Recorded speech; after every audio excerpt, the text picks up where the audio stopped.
and play.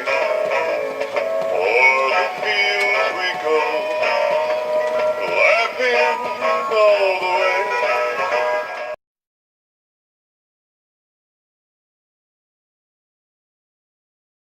You went to the junkyard, you got an upper A-frame, lower A-frame from a Chrysler product, or you welded up the end part of the ball joint section of the A-frame, you welded it onto a 57 Chevy lower A-frame so you could use that big thick ball joint.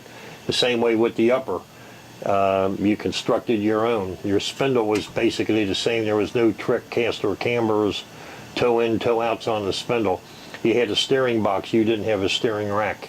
The cars back then, you had to have a hell of a driver because they had to manhandle these cars to get them around the racetrack.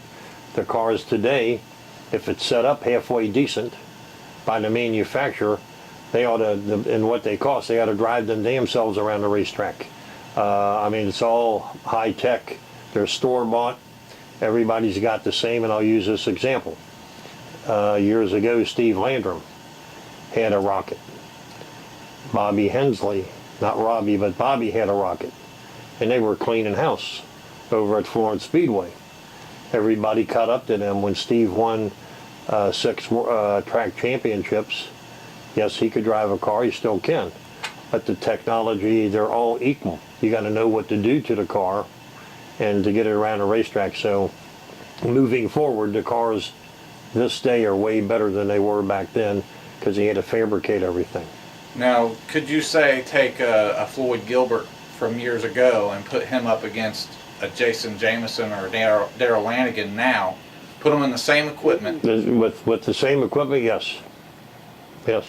Who's coming out on top? Well, is Floyd going to put his skill in being able to manhandle a car of today? You don't have to manhandle them anymore.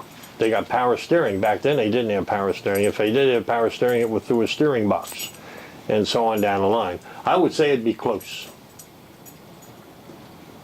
But some of the skills that you had to have years ago, you don't really need now. Well, you got to have more smarts than skills. You got to know when to try to pass a guy.